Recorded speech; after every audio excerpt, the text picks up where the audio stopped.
Right, hot take point made, League of Legends edition has returned, as promised, by the way, on the MSI Mega Preview episode where both of these gentlemen did appear. And obviously we hyped this show. And actually, I hope he took notes, because Zaboutine did that thing. I always say he plays like the role of Cassandra. He did that thing where he accidentally generated like 3 hot takes that should be on this show. So I don't know if he's brought them today or what, but like he was doing that thing again where he's just like, oh, then this team should just like beat this. Like, what? Okay. But the problem is that wasn't a hot take point made, so I didn't have time to go, well, here's why that's garbage or roasting. And also, if you saw that show, that's why, by the way, because I've done so many of those mega preview ones where you talk to like 7 people, but there's only, you talk about the same teams every time. It's like I told you, Cannon. The first segment's like a normal talk show, like, so what do you think of these teams? Well, here's what I think. By you're on like segment 6, it's like, anything goes, mate. You just try to keep people entertained. Like, pretty sweet, at one point in time, I don't know if you saw this or not, maybe it's better if you didn't. At one point, I made a joke and showed my naked foot on the screen and basically said, any perverts out there with the feet, there you go, just have at it. So, listen, it got out of control. That's all I'm saying, Zaboutine. When you were on the show, it was like, analysis. We were trying to talk about regions. Yeah, it got out there. It got a bit wacky. That's all I'm going to say. Anyway, on this show, 2 things. One, we will have the usual round of hot takes. Obviously, some of them might be connected to MSI. By the way, they don't technically have to be. If you notice, the way we do this show as well is, we're also fans of the history of League of Legends, so we can always do like historical takes and all that jazz. Also, Keire, little sidebar, he did admit on the show, he mainly just watched like the final of LPLs. He wasn't watching all the ones. So the joke is, when me and you rant, like, people have these opinions and they don't even watch the LPL. That's actually him as well, to be fair. But here's the thing, he does a better job than the other fans. He like does good defense. He phrases it in a way where you're not quite sure, if he did watch or if he didn't. Whereas you have to realise, I get it. I totally get it, Zaboutine. In CS, I'm a real elitist, right? I'd rather watch, every single game of like Falcons and Vitality than watch like, some crap team from like South America. So I get it in your case. You'd rather literally watch fucking Owner and Faker play against like DRX than like anyone's legend play to you. Yes, that's okay. That's okay. Why do I get roasted for that? It's just during the night. Yeah, true. All right, fair enough. I barely watch LCK. I have to catch up on LCK, and I only watch like the big matches as well because I'm mostly in Europe. Okay, and but I can watch LCK. 20 minutes LCK about LCK. Like so much easier. What you have to do, mate, is you have to get on the real nerd grind, which is the VODs, mate. That's where all the magic is. Not least because, by the way, you skip through all the crap and you just get to the good shit. You're like, awesome, yeah. Right, the other thing is, just to give a foreshadowing in case I forget later, we'll also weave in a couple of your takes, the fans. It's the way I always said I'd never let fans be part of my show, but I realised I'm essentially letting you be part of the show to make funny and roast the fuck out of you, tell you're an idiot. So, like, actually, you know what? It works. Somehow that synergises in a way I never expected with my content. Who knew? And Thorin, I made it onto the show somehow. True, yeah, true. And a representative of the fans. Yeah, all fans hate me somehow. True. What do you call it? I mean, to some degree, also, your function is also a sort of like a punishment for other people in the esports industry that they have to endure you telling them a bunch of fan takes, and they can't get you fired. You are uncancelable, because you can always take it to the stakes. Like, put it this way, I'll give you a random example. Back in the day, just to show you different people's power levels, back on an old StarCraft broadcast, they had In Control, RIP, sadly deceased now, and they had Too Good, the legendary edgy Too Good from Daughter and stuff. And on this broadcast, In Control made a joke like, your mum was so and so, and so then Too Good just goes, well, like you're a paedophile or something, like, and then you just realised In Control, so it was like processing, like, I can't go to that level, actually. He sort of got me there, like, I'm within this, like, using evil geniuses, man. I'm within like a sponsor ring where I can't step outside, and Too Good's like, a million miles across the bridge, like, hey, I've got all flaming torches and shit over here. So anyway, we've got some fan takes coming, so if you want to be the future fan being roasted, or on very rare occasions, maybe you make the ultimate conspiracy theory about Rookie being the best player ever. Maybe you'll be the rare fan that gets praised. Every now and then, one of them is going to get through. I'm biased as well. I'll put some through. So if you want to submit a take, you just subscribe to the Last Free Nation Discord, and then there's a whole bunch of channels you'll be able to access. There's also the one, for example, it applies to everything with one subscription. You can also submit those questions for the End of Summoning Insight. If you're a fan of CS, the same show has a component where you can submit for CS, and then in theory, you can submit for that show for for all the four horsemen, Richard Lewis. It's just we often forget to do that at the end of that one because I don't run that show. I'm just a guest on it or whatever, or permanent co-host. So let's dive into this one. Who has the take to open the show? Does someone have? Oh, Zaboutine, go for it. Go for it. I want to start where I ended up yesterday when we were doing Summoning Insights. I said and I started, and I don't think it's that hard of a take, but there is still things to be argued about. I think FlyQuest is the best Western team going into MSI this year. I think this is well, Zaboutine, right? But I told you so. This was my home hot take, right? 2 months ago, Zaboutine. It's now so stone cold. I said this to her. I was like the prophet, like months ago, like telling you all this, and you were laughing at me, trying to stone me to death, like making fun of me, and it came through with a big dub. I will say, is now reality. Like, the problem with the show, obviously, is you have to get a sense of, is it a hot take for other people? I will say, I know why Zaboutine's done this take, because I do think LEC fans who don't watch LTL will be like, what? Because they're thinking whoever won LEC must be the best, or, you know, G2 must be sick. So it probably is still a hot take. I agree that you did actually have it 2 months. But the difference is, though, you did also sort of do it. By the way, this is the best type of hot take, where it probably wasn't proven. It was a bad take at the time. He's waited till they've won the split, and they actually probably looked really good and did all macro games and shit. So give us the reason why then, Zaboutine, why they're the best. I think so. I still believe that the best on the paper team in Europe should be KC. I think they underperformed during the late part of the playoffs. But I think that if I have one team to send at peak level for international tournaments for Europe, it would be KC. I think G2 is kind of already kind of maxed out. I don't see them like improve by that much. And I think that Koi were slightly overperforming. So I think like Europe is not sending their best team, and overall I feel like FlyQuest is more well-rounded when it comes to draft prep. I think that they're on par with MKOI, which I think is one of the good strengths of MKOI, and it's the same similar strength. They can win through 3 lanes, which is one thing that most Western teams can't do. Bot lane, I have like always some, you know, question marks about Busio. I think he's a little slow in comparison to other Western supports, but I would say position for position, they are very strong. And personally, I think that Quad is the best mid laner in the West at the moment. I think when you look at the match versus Loki, he was really ahead in every single laning phase, and I think Loki is not bad. But I don't think like he would be worse than Jojo. I think that Caps hasn't shown any strong performance. And having a strong mid laner that can blind strong champions at the moment is so powerful in draft, because you can go red side, you can get the Azir, the Talia, the Ahri, like kind of pick me whatever, you know. And if you can actually just maneuver a Yone draft, one of the blind pick mage draft, and 1/3 draft, you're already like super strong.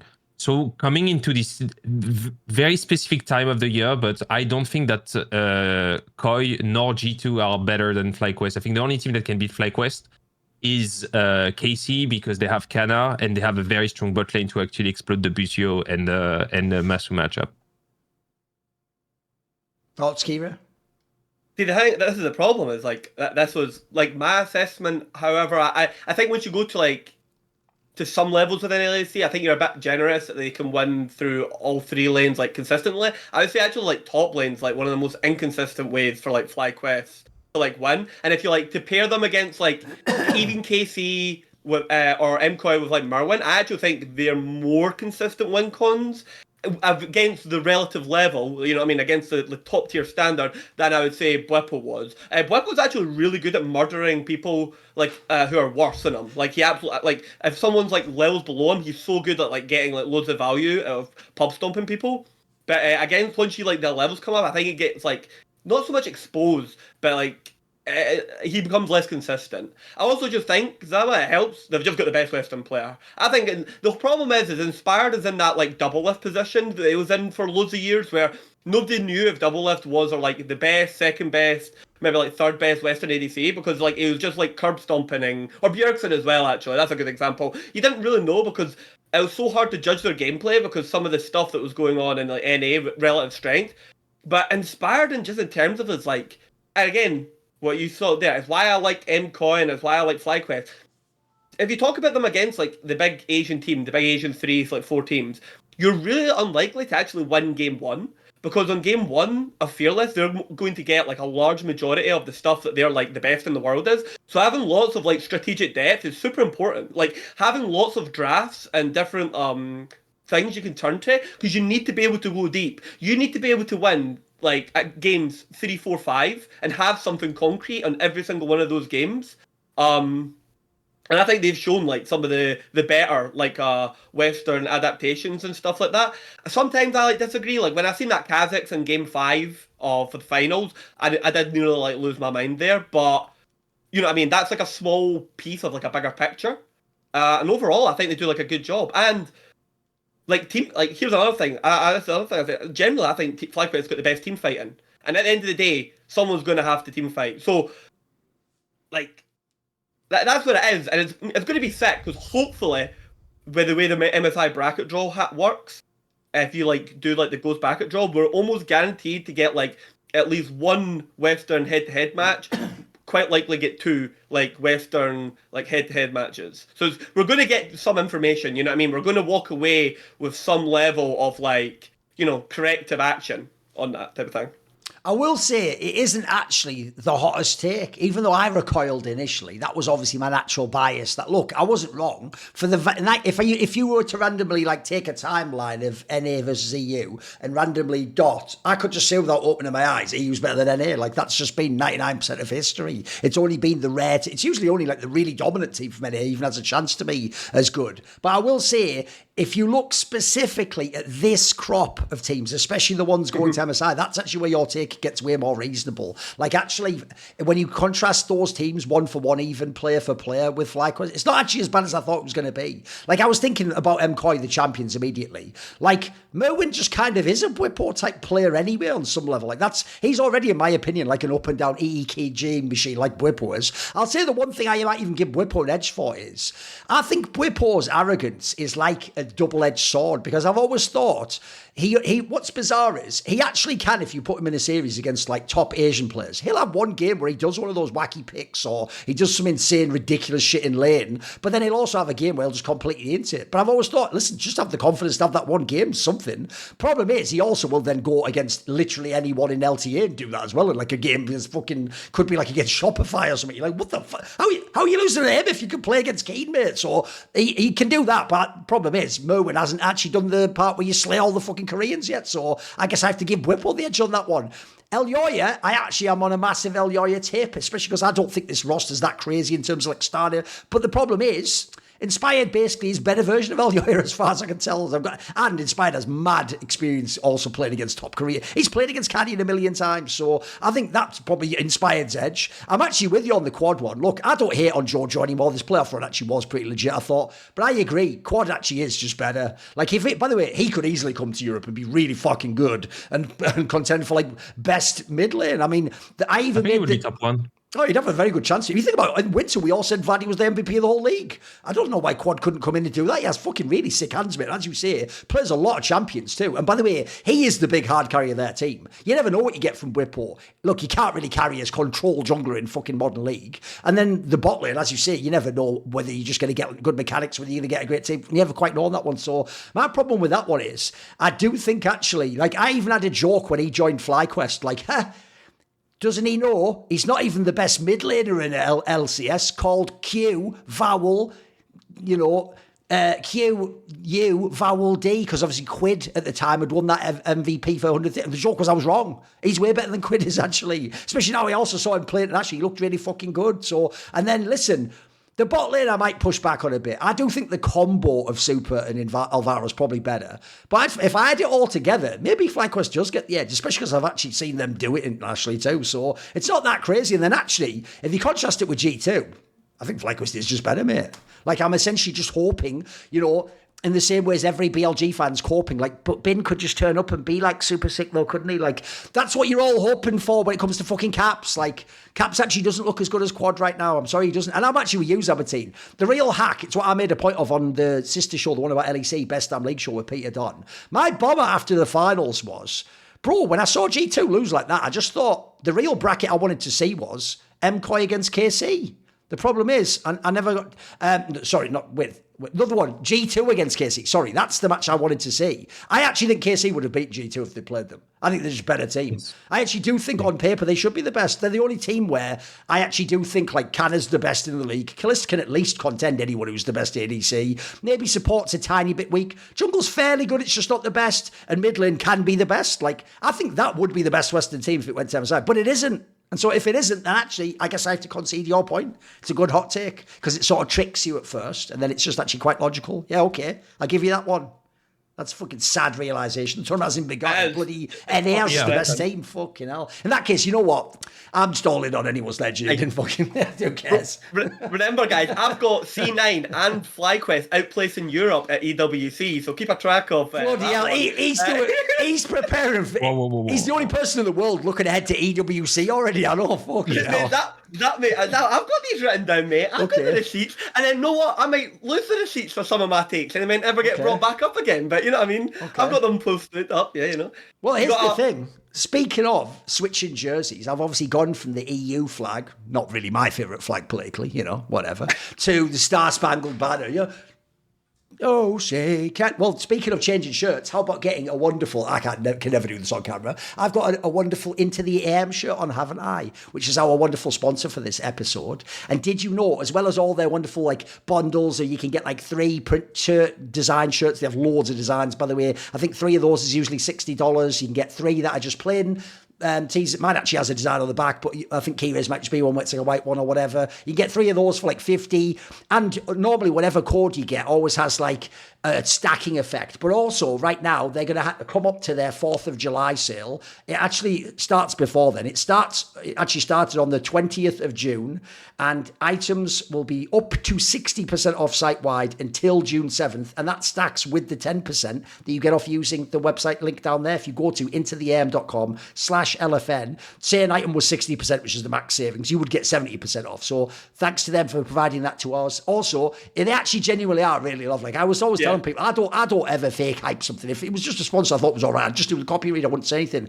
But I actually do think like they're nice and stretchy. I've washed them a whole bunch of times too. It's not like they just lose all the lovely quality. They are all cottony and really nice, like natural fibres. And I just personally find them actually very nice to wear. I'm actually wearing them myself off camera. Keire has one. Yeah, they're really breathable, really good for lounging. They're now my lounge tops for around the house and on shows and stuff like that. Okay. It's really, really good. Good for summer and stuff like that. Good for the walks. The walks. Very like to. Right. Okay. Let's say, oh yeah, by the way, we have also sent one to everyone. But so in the future, maybe we'll have Zaboutine with on. We'll see.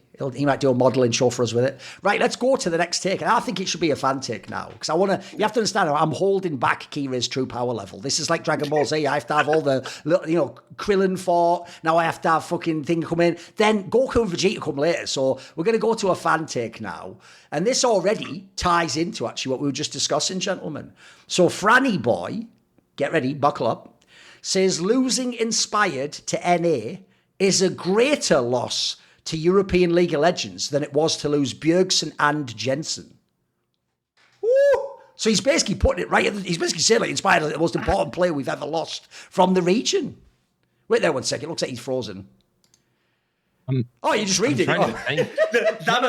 Okay, he was just doing 1,000-yard stare, right? Okay. I thought the camera had frozen. Yeah, I thought the camera had frozen. It's a Vietnam dog meme. I was genuinely thinking about it. Right. I was like, is he right or is he wrong? Like, because I think it's a very, very... It's an interesting take. It's a great hot take. It's a phenomenal hot take.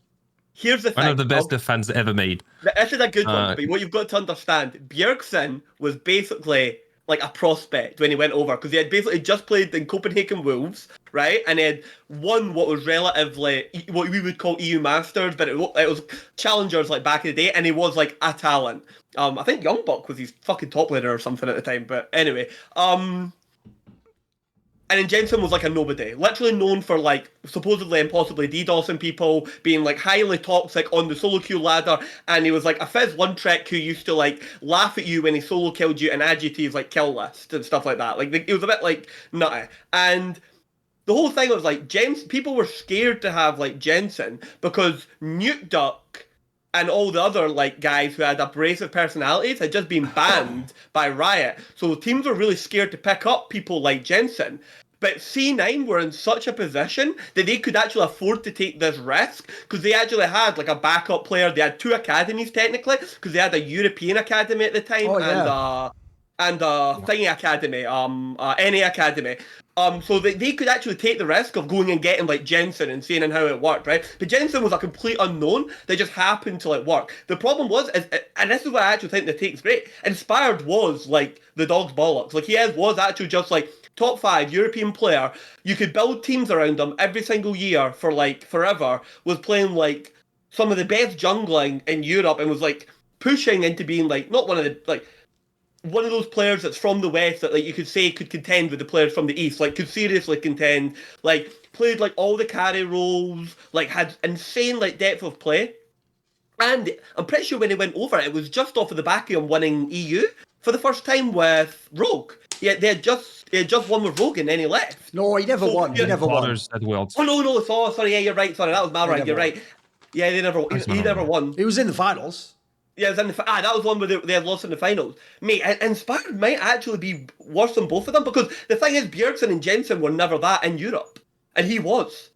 So that's you know what? Shout out. That's It sounds crazy, but it actually might be true. I think it's true, because I do think that you have to consider the rarity of the resource rates. I think that as junglers such as Inspired is a rare commodity in a region.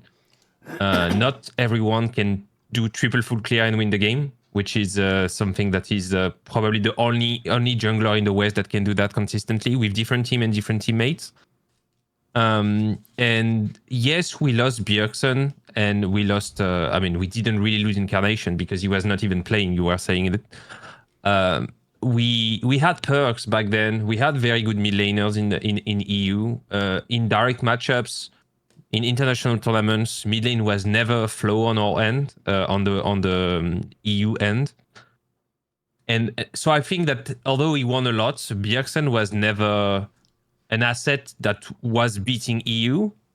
Whereas I do believe that the best jungler in the West is Inspired. And there is not a single jungler in EU right now, and even probably in the last year, even if you take Keire from last year, that can compare with what Inspired is able to produce. And I'm pretty sure that, for instance, if Inspired joined G2 after this year instead of Scumon, and they, for instance, kept Mickey X, they would have had a much better team than what they have currently.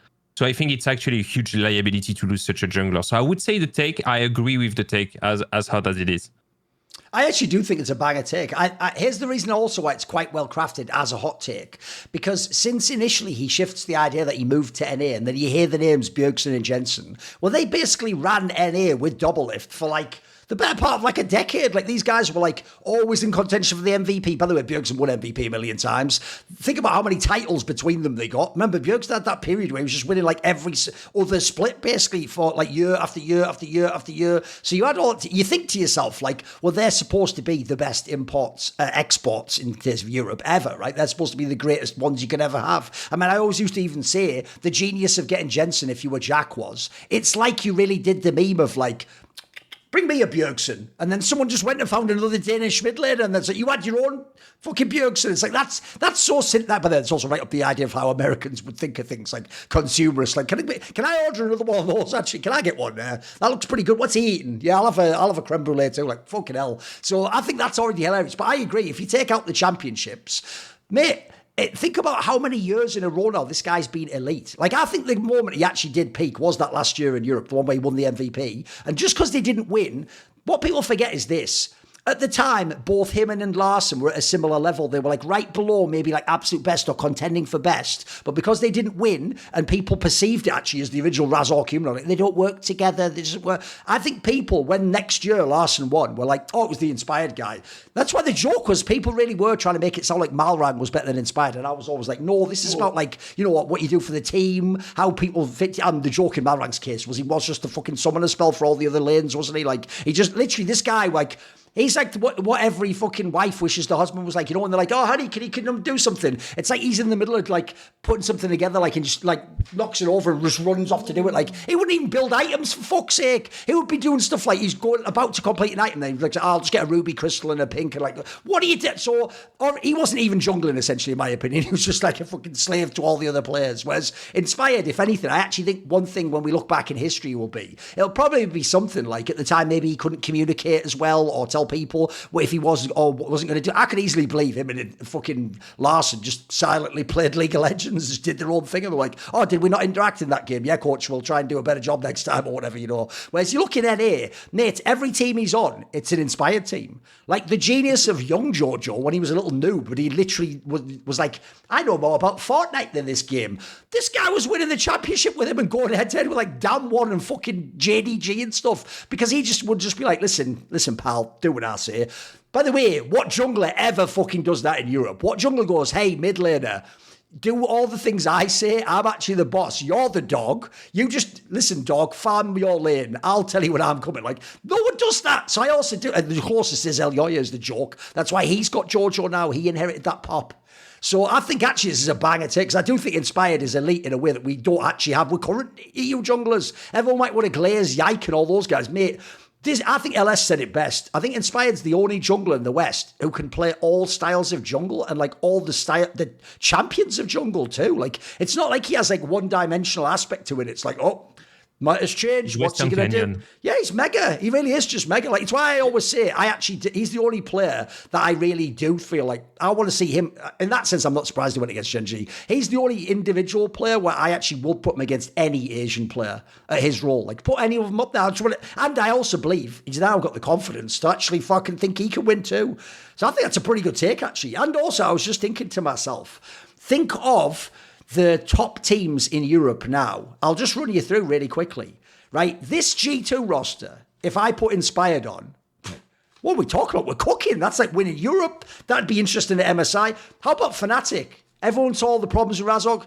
That would also potentially be amazing. It'd be a different team, certainly, but wouldn't that add a level of stability they don't currently have? And by the way, even KC, I think that's one of the only roles you could replace and upgrade. If you put Inspired on there, assuming they played the right style, if they could fit to him, that'd be a very strong team. By the way, that team would be fucking unbelievable. That could be like a generational Western team and do all damage at these tournaments. So, no, I'm with you. I actually think it's a pretty good fucking take. I also think people miss one thing about Jensen and Bjergsen, which is they also, and listen, Bjergsen didn't do it, but you know Jensen has this like a mad track record of how many times he's been able to have games where he went head to head and did well against like Asian mids and Korean mids. Yeah, he also basically just like walked into every international. He qualified for World like 8 or 9 times in a row because there just wasn't the same competition in NA. Because what you think you guys did is contrast what would Bjergsen and Jensen have been like if we'd have seen them in EU. Well, it's like you said, even at his absolute peak, Bjergsen, part of you always still felt like, yeah, but because, first of all, EU's so killer at mid, and you also see them do better at Worlds, would he actually be better than Expeke? Would he be better than Perkz? Would he be better than Caps? And I always thought, no. I always thought he'd be more like in the humanoid category, you know. He'd be very good if you're on the right team, but I don't think he would have, because I think NA was too easy for this guy. So I do think, actually, they wouldn't have been as strong in Europe. Whereas the difference is, I actually think Inspired might be even better if he came back to EU and he'd just be cracked out. So that's actually a great take. Fair play, that is actually a bagger take. It looked silly at first, but you know what? That is the side of a good hot take. Because you question your sanity initially, and then you realise, actually, that's reality. Pretty good. Keire, it must be your turn for a take now. Yeah. So I was trying, and I think, because like I'm a not well person, I was trying to think about like MSI and what's like the craziest like matchup that I could like talk about in terms of, and I couldn't do it. Like nothing I could actually tell you with my heart. I actually believed like fucking like T1's gonna like burn out of the tournament. I was like, but the best thing I could think of is like anyone's legend. So this is it. I've built up. I actually think IG should get rid of Meiko. I think IG should, and IG wants is that to a hot take? As a team. I mean, I don't know. I think they should get rid of Meiko, okay? And I think Meiko and On should swap for both teams to move forward. I think Meiko should go to BLG. Wait a minute. BLG's going to willingly take Meiko at this point in time. Yes. Yes. I see where the hot take element comes in. All right, because I wonder why they're doing this, Steelers. That's the part I don't really get. Because the BLG needs to move forward as like a team. They're already good at what they're doing. They need like macro. They need like the things that like Meiko is supposedly able to like bring to a team.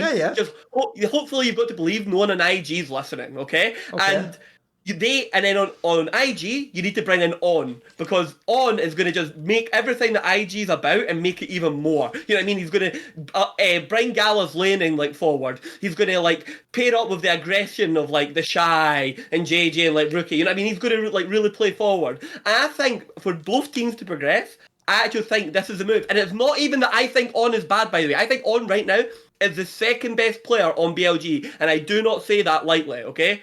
But I'm talking about in terms of these players fixing their fundamental issues. It's like, does BLG ever actually want to become better than AL and the other teams without just having to like Toinkos, Knight and Ben just being the best players again? They need structure. And unless it's like you go get certain coaches who you can't get because they're tied down, it's like you can't go and get home. Like you can. He's an ether, right? Okay. And Tab 8 is on the winning team, so they're the two coaches that you could actually trust to be able to pilot this team. So they're just no go. I genuinely think like you've got to do the other option is like mine, but it's not as sexy for the take. So I think they should swap. Go on. I agree. I think it's a really good take. I genuinely think it's a really good take. I just believe that it is always very hard when you have a summoner spell as a jungler, or the lanes, as you were saying, Thorin, to change it through the support. I think a better support and a support that understands the game would help drastically BLG. Because I genuinely think like if they had someone just sitting on wards and trying to defend the wards, they would actually win like twice as many games. But I would still fix through jungle, because at the current state, like Batron's not. I mean, when I was watching the final, I was like, I mean, inspired at BLG would make the team, LPL champion without talking. Hot take aside. I think it's a really clever change.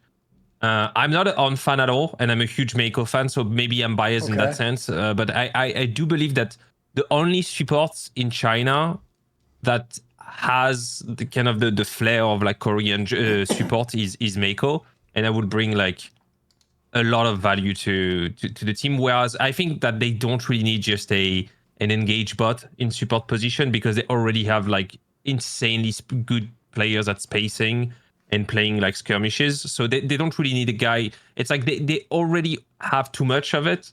Yes. And what they want is actually someone that is like, oh no guys, we're just gonna press B and we're just gonna come back and put some ward and it's gonna be good, guys. We don't have to fight there. I agree with that. Yeah. Here's the weird thing about this take. First of all, on the sidebar, that's why that's the hot take I told you to do.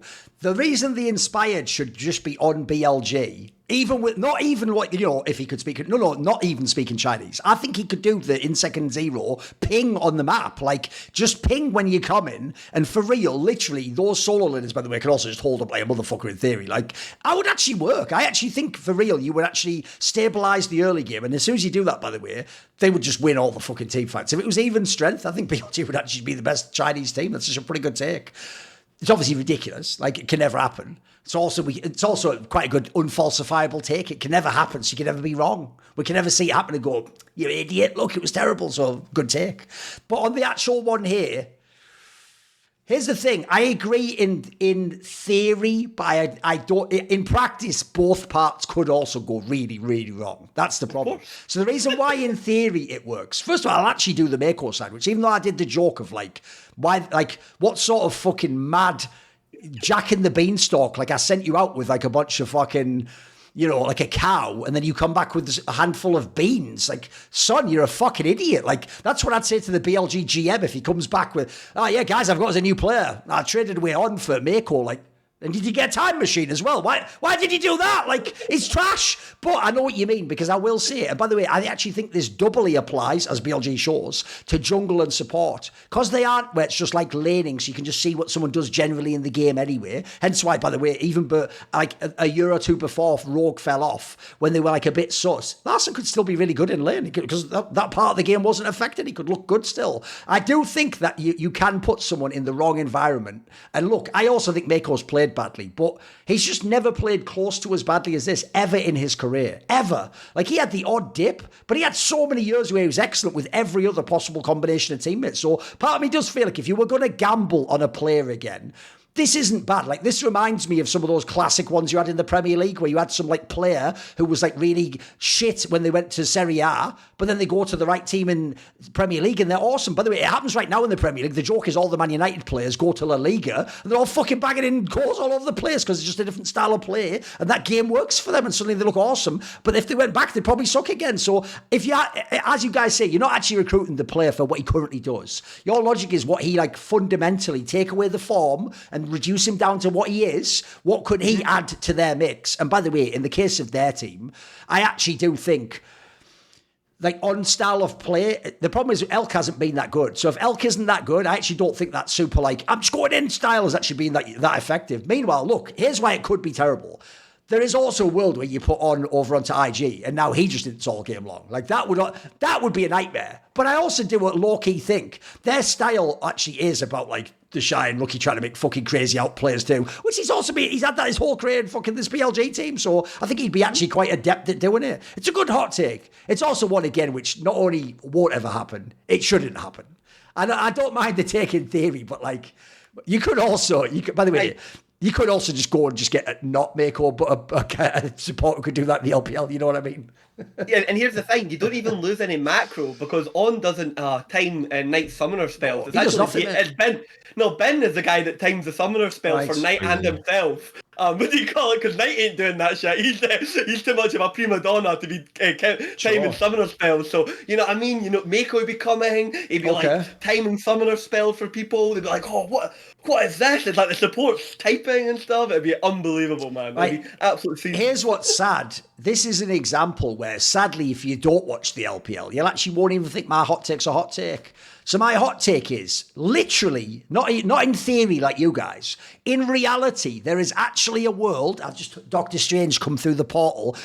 I've seen all the possible outcomes, guys. There's actually a real world where BLG could be in the final. Now, what's sad is every dickhead who doesn't watch the LPL is going to go, well, yeah, obviously, they almost won Worlds, didn't they? And they were in the LPL final, and they've got, like, Bin, he's fucking godlike, probably best top laner in the world. And remember, Elk and On, they're like a sick... But by the way, the only thing you vaguely said that was true there is they were in the finals, and Knight is really good sometimes. Bin, no joke, has been hot trash in all his games, crucially, against the top teams. The teams he'd need to beat to win the LPL, he has been sus as fuck, and it's basically only like random single games where he would get like a weird matchup that was just really good for him, and then he smashed that one time. And then you have Elk has actually been like so lackluster in the LPL. Like, he's not even close to the best one. It's why it almost doesn't matter how On plays. That bot lane just is not that scary right now. And then also, by the way, their jungler, I wasn't like the biggest Jun fan, and I thought Wei was a bit too, like, you know, whatever. This jungler on paper is much, much worse. It's just that actually he's a good example of a Meiko type move. He just fits the character, what they needed from their team and what their solo laners needed. But with all of that said, the sad thing is, this is where the little pleb who does only watch Worlds and goes, Faker's going to level up as the tournament goes on. They'll get their own meta and win. They sort of have a point. Because here's the thing. They're not actually wrong that if you do have players like Bin, Knight and Elk, bro, if even two of these three activate in this tournament, you have a chance. Like, remember, T1 isn't like the hardest team in the world to play. Anyone's legend, some of those players could choke. We don't even fucking know. They're quite inexperienced. There's actually a real world. And by the way, even with BLG's issues, and yeah, I agree with actually Zaboutine, you can shadow box them and maybe like MCoy could play well into them. And there's certain angles for why FlyQuest could get them as long as they could hold up, say, like top lane or something. But the problem I have is this. I do think there's a world where I think BLG is going to beat most of the Western teams anyway, even if it's scrappy, even if it's hard. I think people really underestimate how crazy Knight's hands are. And he hasn't choked for ages now, by the way. That was years ago where he had the big choke. So I actually think there's a world where They could beat a T1 where the game's messy. They could get into one of those matches and win it. I don't think they can beat Gen.G. That's why I've said they can just make the final. But I don't think it's... Sadly, if you get all the take, it is a mad hot take if you watch the LPL. If you don't know, by the way, they convincingly were beaten by anyone's judge. I don't care that it went all those games. They were always going to lose that. They lost 2 best-of-5s to them. And if you saw even how they played, like, against some of the squads in the regular season, they would sometimes win where it's like they did that shit where it's like your hands the other team and it's like, but you weren't the better team. Like, you should have lost that game. Like, you just have like a generational player in Knight. Even Bin would get like 1 out of 5 games. He'd just pull a game out that was like, oh, he's still in there. The fucking dude who can smash everyone's in there somewhere. He just doesn't get out that often. So there's my hot take. BLG can make the final. See, mate, I'm not even a BLG fan. I actually hate this team and what it does to me, mate, because it's...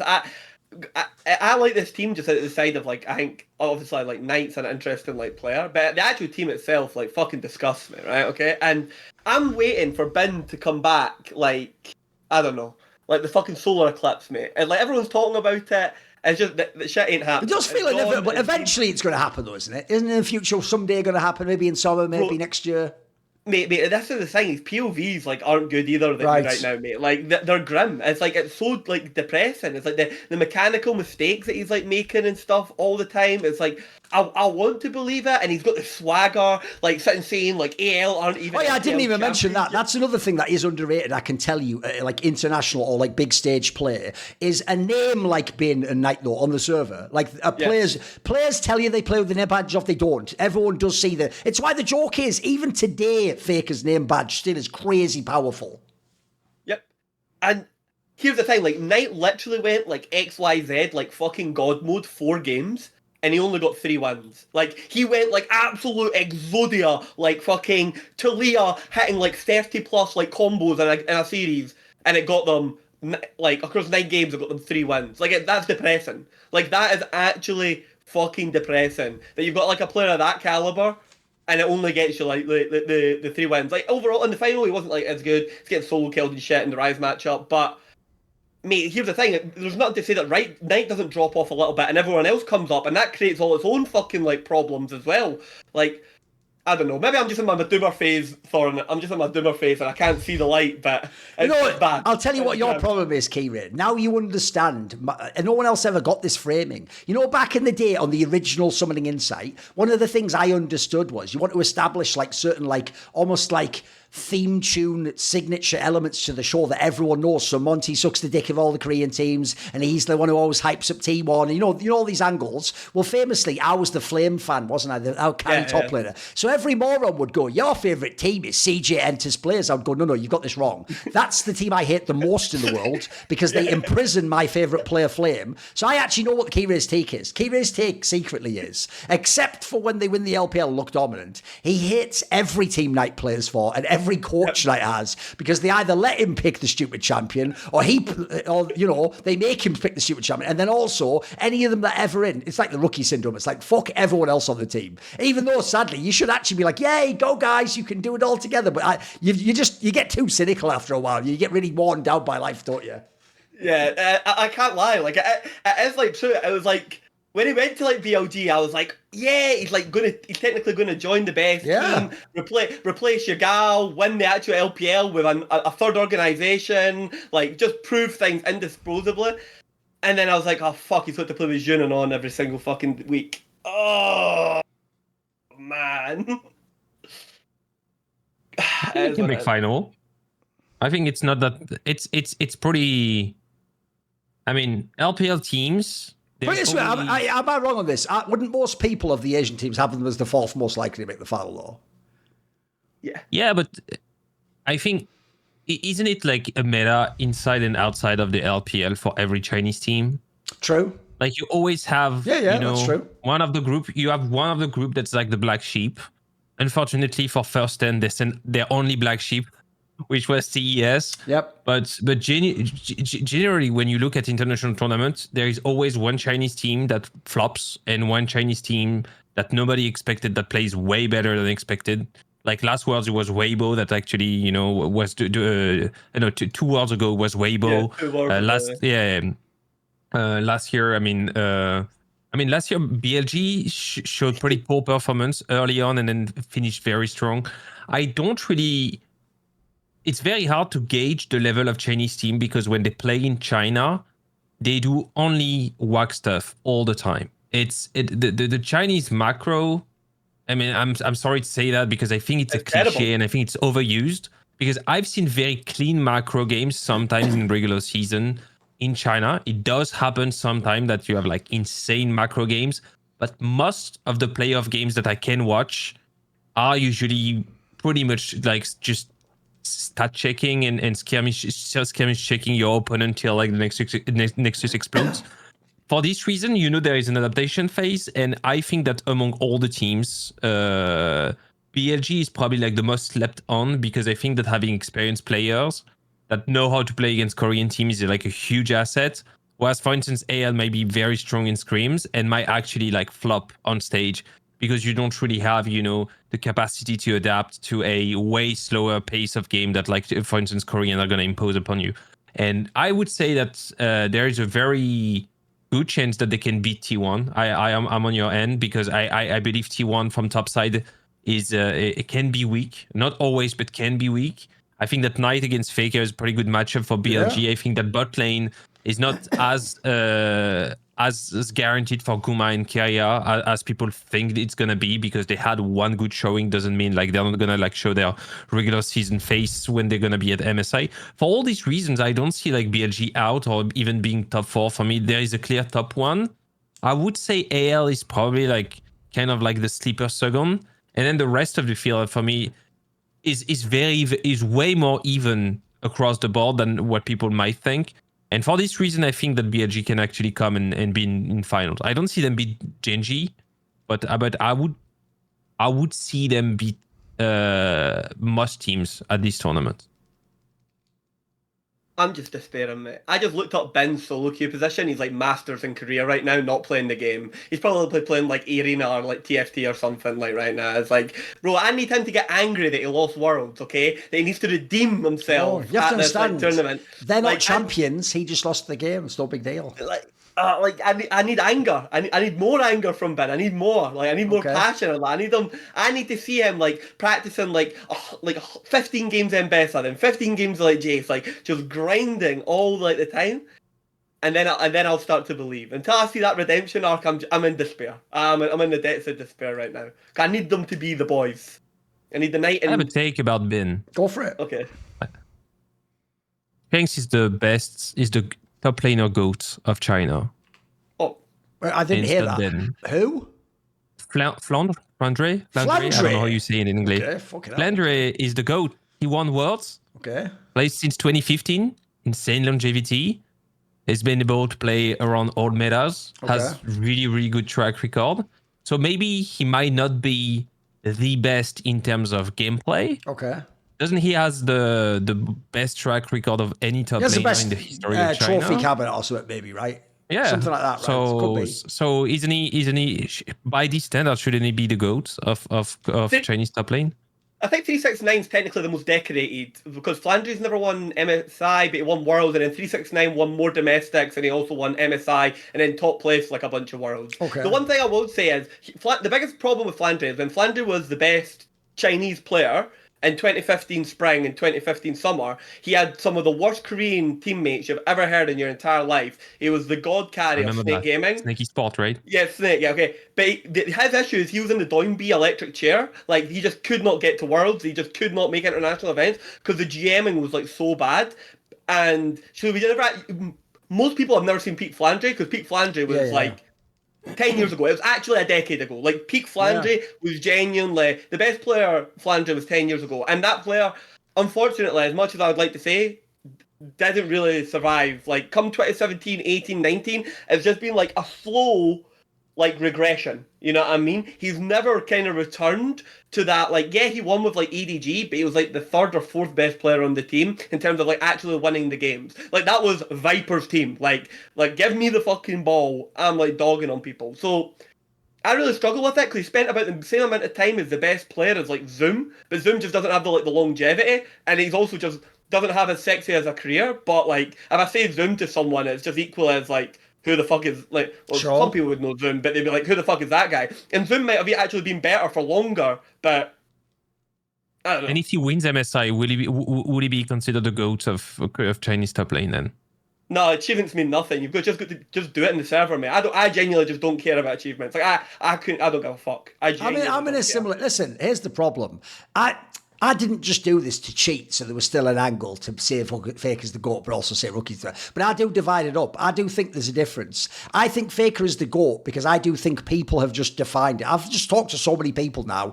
Everyone basically does on some level think you have to have accomplishments. I don't think it has to be worlds or 5 worlds, but I think you probably do have to win worlds and have a lot of domestic titles and MVPs and stuff like that, right? I think that's what people mean. By greatest, because it is greatness to achieve these things, I think they mean you had the greatest career. That's what they mean by greatest player. But the problem is because they're saying greatest player, that sounds to me like if I can just take everything away and just look with my eyes and, not even a scoreboard on the screen, I would see the greatest movements I've ever seen. And I would go, that is the best anyone's ever played. So I always say there's a difference potentially, sometimes it's the same player, between greatest and best. So I just say Faker's the GOAT, but Rookie's the best player I've seen. Because if I just look VOD to VOD to VOD to VOD, I thought Rookie was better, right? It's where I've managed to cram rope Rookie in here. But my analogy here would be, it would be like saying Zaboutine, and listen, there's a take coming later. So people might think I'm an UZI hater. The joke is he's one of my favourite players to watch, actually. I just think he had massive flaws, and he was actually incredibly one-dimensional how he played in teams. But I tell you what, if someone rocks up on the same kind of tip of like trophies and goes, hey, UZI, he's no bang, I'd go, the fuck? And by the way, Bang's won Worlds multiple times. He's won MSI. He's won LCK. He's won everything. But I'll tell you what, I don't give a fuck. I think UZI was better than Bang. And by the way, now the joke is enough times past.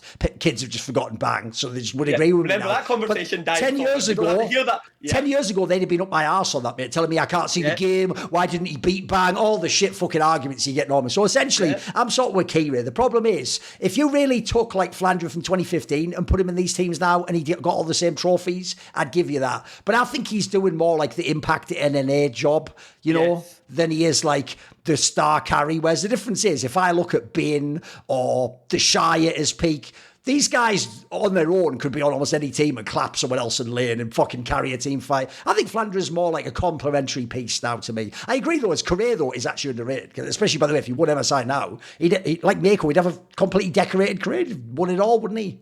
Yeah, it's not a bad take. There is actually, fully enough, we'll spin right into it. The fan take is actually, fully enough, a hater take on UZI. A guy called Gojo says, this is so edgy because UZI has just been put in the Hall of Legends. We've all just been like, oh, congrats. He doesn't even play anymore, so we have no reason to flame him, we're all supposed to be giving him his flowers now, It's just like he just died, and then 1 second later, you're like, he's a fucking bomb. Like, give it a week, mate. Like, let the fucking casket go down before you do that. Like, you can piss on his grave any other week. It's barely even in the ground. He's still warm. So the take goes, UZI is not even a top 20 player of all time. And by the way, this motherfucker is the sort of lunatic, unhinged person I want in submitting takes, because there's paragraphs. Listen up, gentlemen. Get ready. Listen. Up to about season 10, you could argue UZI was still top 5/top 10. Ooh, starts quite reasonable.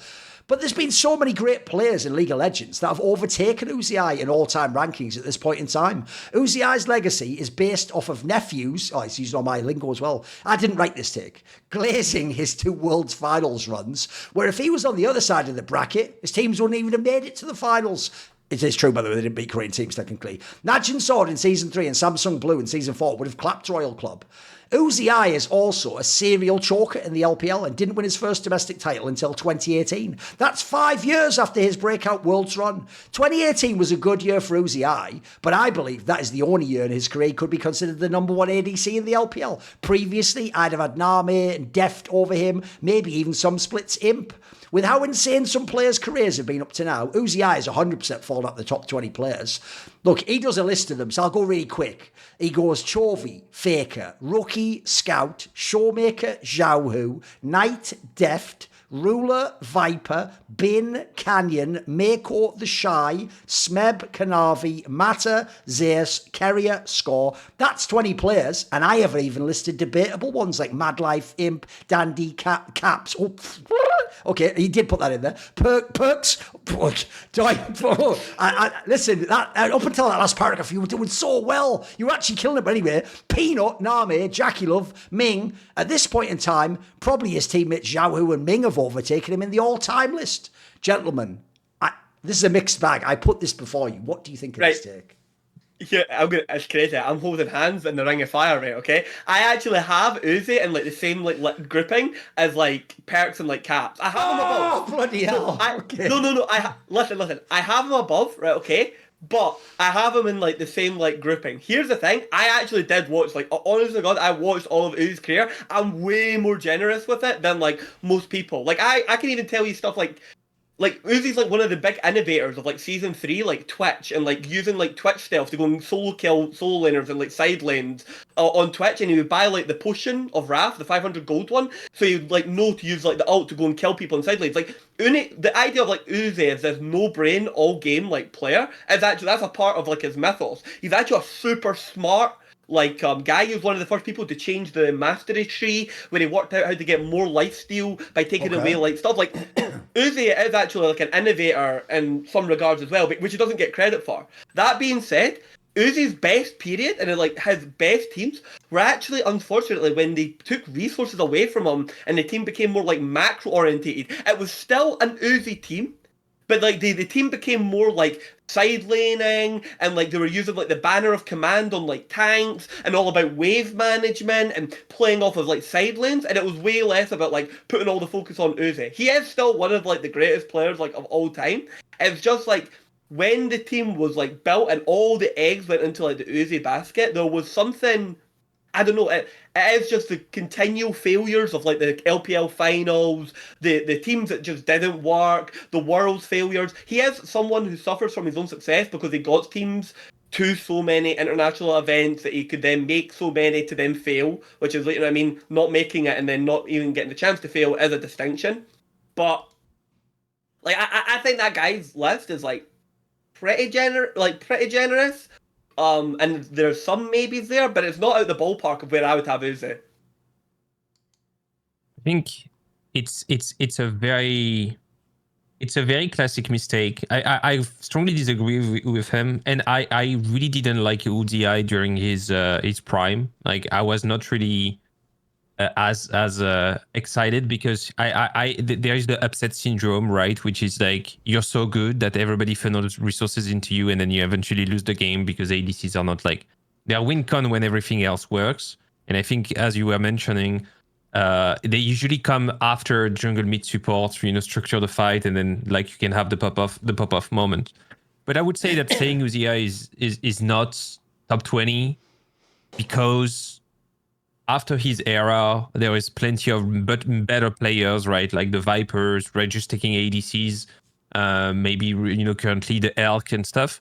It is saying, like Isaac Newton was stupid because, he was wrong and Einstein's right with like general relativity, right? It's like, you have to look at the contribution you had at the time you had your breakthrough, and really like Uzi walked for Guma to be able to run, right? Like literally, like all the spacing fundamentals that you see in laning from ADCs have been grasped from him playing a lane in solo queue. And most of ADCs, and I've asked ADCs from Korea because I had the chance, to work with Crown. I was like, oh, how do people think of Uzi? Because I didn't like him. I don't like teams that funnel into ADCs. I hate it. So I was like, and he's like, oh, in Korea we watch a lot of Uzi because he's really good at like canceling auto attacks and going for the CS canceling and then trading with you. He does all these small things that like we watch. And so I think that saying he's not top 20 when he probably brought among the biggest breakthrough in terms of how you need to play marksman in the game, why not having any role model to follow? And being able to go to 2 world final and then having kind of a slump coming back, winning MSI 2018. I was casting, it was in France. And I think it was the best player of the tournament. You had to ban Ezreal against him because otherwise you would lose the game immediately. Against Longzhu, which was, it was Longzhu, I think, back then, the name of, and there was Khan, there was a lot of like, top like Prey, all these guys that like are still glazed because they were part of the Rox Tiger era. He won against them, and it was an ADC meta back then. So I really believe that maybe he's not like, the second best player of all time, like the Hall of Fame, Hall of Legends pretends to be. But I do think that just because of his contribution to the game, he belongs to the top 20 by a landslide. I would say top 10.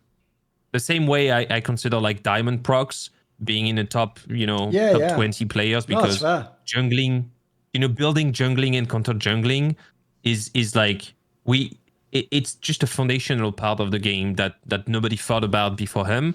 And if he didn't do it, maybe we would not play the game the way we play currently. Put it this way, that is also a very, very good way to frame it. The Diamond Prox example is genius, because the reason why I even would actually still probably do something mental, like if I made a top 20 list, I might put Diamond Prox like 20th.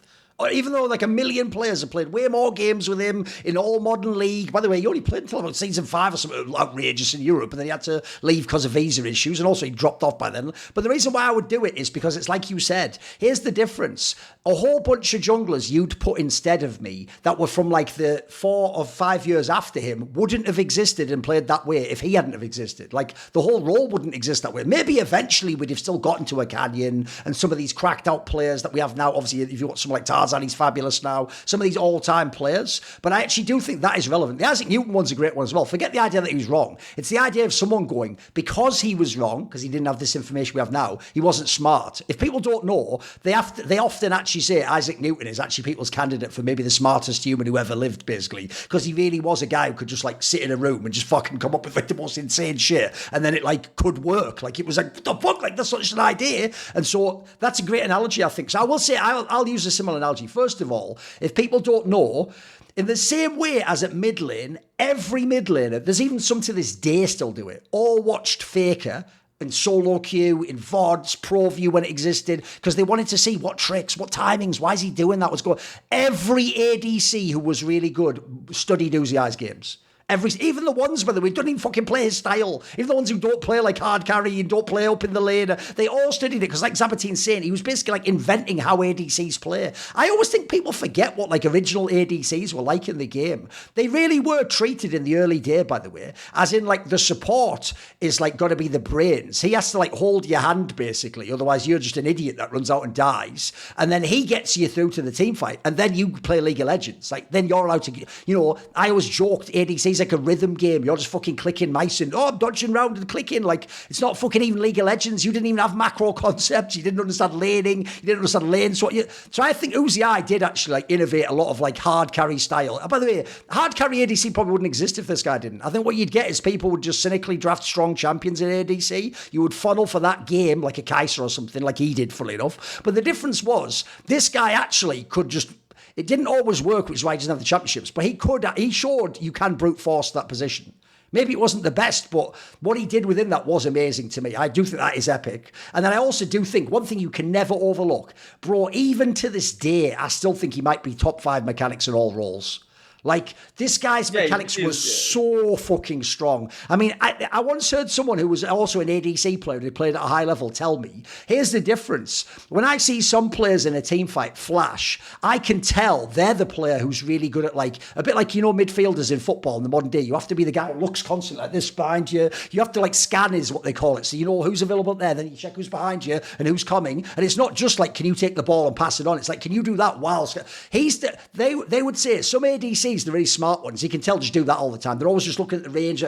UZI, I think for real, in some team fights, should have been caught and he just literally flashed out of crazy impact, like the most ridiculous reaction speed you've ever seen. And the joke is, you could imagine that player in the VOD review saying to his coach, like, coach, I had him. Like, I had him, I was going to land the CC on him, like the skill shot was going to land. And it's like, yeah, but this guy's built different. And then same thing in lane, by the way. This is another player where people tell me, you watch the VODs and you play all the other great players, and until you've actually felt what it feels like when he's on the other side of the lane, and like Zaboutine, he contests every creep, and you're like, but why is he doing this? Like, we're both just going to have no health, and the jungler's going to cut. He doesn't give a fuck. This is the guy who would just play chicken with anyone in the lane. And again, just like Forgiven, this is why we all loved Forgiven. He was the Western UZI.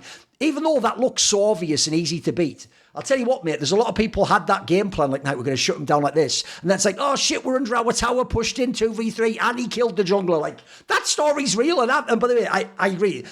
people go, he only won that MSI. Mate, that MSI that's the one tournament you don't talk shit on, mate. That was nuts. The joke is, I revealed this in that video about Reckless. Essentially, it was implied people like Reckless who would get nervous. They didn't even want to play this guy. Like, if they played, they were just thinking like, I'm trying not to die. I'm trying to be under my tower. Mid lane, you better fucking basically win this game, bro, because I'm not even going to step forwards in this one. Like, I'm not listen, fuck that shit. I'm not getting involved in that. I've seen what he's just done to all these other people. So I do think it's not that bad. With that said, I actually end up similar to Zaboutine.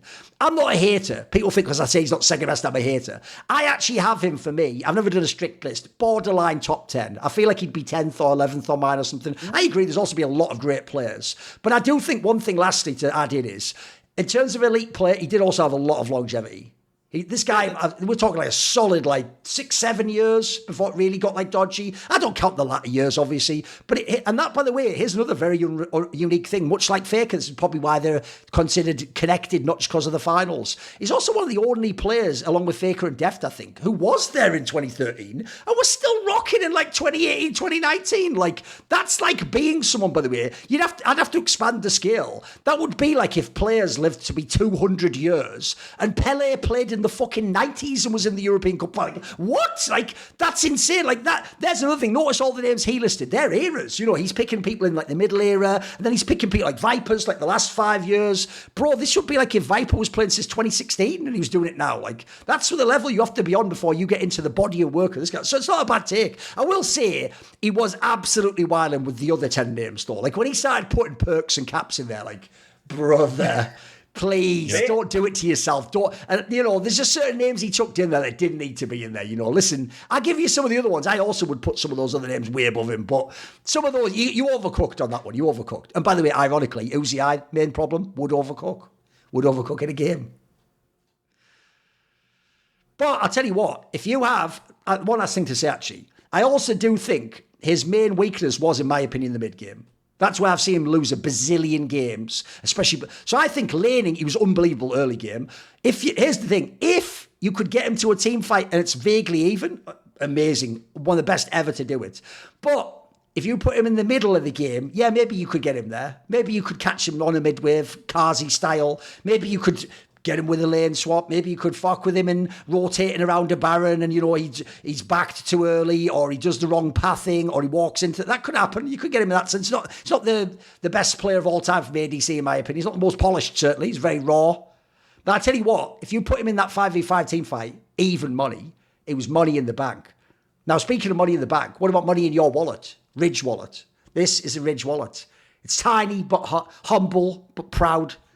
It's really small, see? But the brilliant thing is you can fit up to 12 cards inside there. This stretchy thing here means it expands out. I used to have all those crap ones. I used to have the Boomer one, where it's like a massive wallet like that, like George from Seinfeld, and you've got all the coupons in there, and you've got all the stuff you're never ever going to redeem, and know you're ever going to go, get kids eat free. I don't even have kids, why have I kept that one? All those ridiculous things you keep in there, and little get your ninth sausage, and it's free. It's like, I'm never even going back there again. Why have I still got this in there? First of all, it'll help you get rid of all that. And then second, they're obviously really unwieldy. They're massive. They go in your pocket. The joke is, it's like your girlfriend's like, oh, you happy to see me? Oh, shit, you just brought your wallet with you. My bad. Okay. Right. In the cinema, when she's reaching down there. Now, you just got a little ridge there. Insert your own jokes. Insert your own jokes on that one. It can also, if you are broke, bad angle, you can put a coin holder in there. Beg for coins, put them in there. Please, sir. Oh.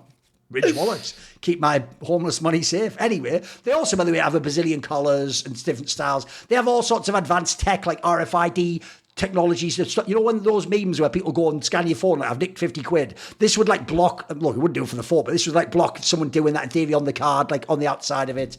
And as you can imagine, obviously there's the deal in there. Limited offer for viewers of this show. You can get 10% off at ridge.com. And you are going to use the code, it's on the screen, HOT. Ridge.com/HOT, that's the code. And you get 10% off everything on their website. They will ask you where you heard about them. Please say Last Free Nation or Hot Take Point Made. Thank you to Ridge Wallet, keeping my money safe. And also they do have a key case as well that fits up to 6 keys. It doesn't jingle jangle. Just your This is money. the goal. My money does jiggle or whatever, but my keys don't wiggle. There you go. Whatever. That's a TikTok. I was trying to get the kids, even though that meme's about 8 years old at this point in time. I'm not even down with all the latest shit. Anyway. We're wrapping up, obviously, so we're doing the last takes. Okay, Keire, do you have another take? No, not really. I'll spin then. I'll spin. Are you ready? Yeah, spin. Even though this might sound like I've been, sharing the fucking joint pasta duchy on the left-hand side with the guy from the last take, I am going to say this take. Since Perkz just retired, one area I will never hear anyone talk shit on Perkz, because genuinely, if you say this, I actually think you have a really sus eye for like macro moves, like understanding of like game concepts. If you pause the game and ask the player, what could you do to win here? Like, how could you get out the situation? Or what would be like a creative solution? I think Perkz is not just like, we're not talking about how good he is as a player. In this one, in the dimension of being clutch, the idea that in a big game, you can make the player that wins the game.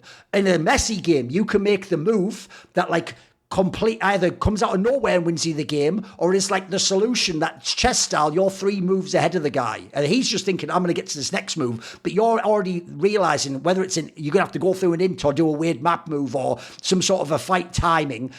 I actually think, forget all the Western shit, he is one of the most clutch players ever in League. Like, if I had to make a list of top 10 clutch players, Perkz would make it. Over, by the way, because one thing, here's where it becomes not as hot a take. It's a Zaboutine tactic. It sounds mental at the beginning, especially because you're all going to think of the last 2 years of Perkz. I'm talking about through the G2 era. And then, by the way, I even think he showed this on Cloud9. On Cloud9, his laning went to shit. He barely had any champions, and he was sus except in a team fight. Mate, he could still do moves on the map where he did the old meme of, like, I'm playing chess and you're playing checkers. Like, you're all fucking noobs. You're all just doing, like, the colour got inside the lines with the yellow. And then he's just coming and, like, freehand drawing like a fucking perfect circle and like fucking all like geometric, like sacred geometry around it and shit. Like, he's just on another level. So the difference is, the reason why I think this is such a great take is because my biggest pet peeve actually is if you ever tried to contrast Faker with any other player in League history, most of them actually aren't that clutch. They're just like amazing laners, amazing team fighters, great in a normal game, great with the right team, great with this teammate. Perkz is the only one I ever saw. This is what I think he's unique for in the West. He's the only player I never... Like, Caps had to outplay you to make a crazy move. Forgiven had to outlane you to do it. I don't know, Diamond Prox had to be a genius in terms of the build and concepts he didn't even know about jungle.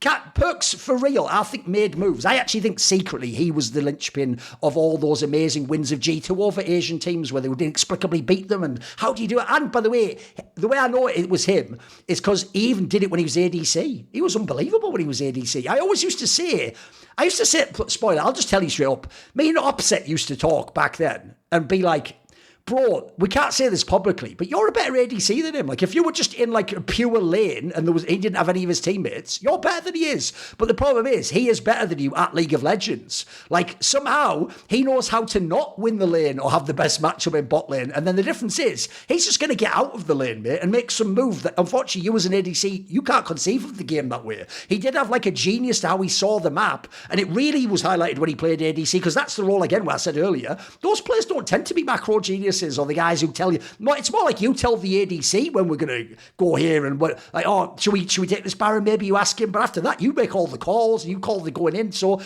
people think I'm glazing, but I think it's for real. If I make a top 10 list, Perkz is making this, I think, easily. I think he's one of the most clutch players ever in League. Oh, here's the crazy thing. He went on your go, Zaba. Go on, Zaboutine. Oh, no, sorry. I think the only one I can think of that probably pairs with him is Soaz. That's a good one too. That's a good one too. Yeah. Yeah. I would say in the West, I can't recall. You had pretty. I've worked with some very intelligent player like Milios. I think he's pretty underrated in the way like he's like building flank, staying in the bush for like 45 seconds because this is the only flank angle he will ever get and stuff like this. But consistently pulling that off and playing tempo in 2017, 2018, when we didn't really like figure that out, like it was not really laid out for our coaches and players. I think Perkz is one of the most intelligent player of all time. And if he played, if his hands were like on par with the Koreans, I think he would have been probably the most dominant player in the world. But I firmly believe like he's more clutch than most of the Korean references in mid lane that like people will bring above him. Put it this way, as much as I love Chovy now, Chovy's still not the most clutch player. He's pretty good because he's just insane at the game, but that's not like his defining quality. Aside from Showmaker and Faker that are very, very clutch in their good times, I think it's a really solid take. I actually have nothing against it. I don't know if Keire is against it, but by the way, the reason this is a hot take is because every fan will tell us it's not, and also spoiler, half of them hate him just because of apparently like things he liked on Twitter, which I don't know what that has to do with the game of League of Legends. Spoiler, you don't know this, but some of them fucking Korean Chinese players are pieces of shit. They're all just like beating their girlfriends and fucking cheating on them and shit and having whores and stuff. I don't care if you get in that server and pentakill, go for it. I'm like one of those fucked up European soccer managers, like, you know what, let him be drunk. He fucking he's killing the game, and he Ronaldinho's fucking curl it in the top corner, mate. There you go. The thing I was going to say, I was going to give like a further, because I agree with it. I was going to give like just a build on some of Thorin's points. It's really cool because he actually went for being famous from at the beginning for being a choker. Yeah, so true. He won the original split, right? Okay, but. And it was dominant, but then he went to MSI, fell apart, went to Worlds, fell apart, went to Worlds again, fell apart. It all actually starts at MSI 2017, where he plays Faker in the final, and this is still like peak, by the way, like fucking this is what I would refer to as Bonjour Faker. This is like the most dominant version of Faker of that like period. The 2016 going into 2017 Faker, where he was playing like Katarina and shit. Could you do whatever the fuck he was? Go watch this series if you're like a newer person. Perkz is like the first person in the world, by the way, that actually takes it to fucking Faker on like Jace, Syndra, the Cassiopeia, and from like that point on, it was like a switch went in like Perkz' head, where he just became a completely different like player. It was so strange. It just evolved and went from like strength to strength to strength, and it was so sick. The same way as like Faker wins when he's no longer the best player because he finds like the big moments.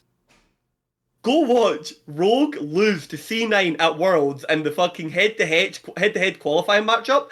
Larson is literally better at Perkz at everything in the game, except Perkz just mindfucks him on LeBlanc. He literally just like out-clutches him on LeBlanc by just like fucking with Larson's head so much, and basically Rogue just like outplay themselves, outthink themselves, and Perkz like wins the series. He is actually so insanely like clutch, it's crazy. Because fans, because of Faker, do this thing of correlating skill with like clutch ability, but they're not actually the most clutch player. Very irregularly isn't actually always like the best.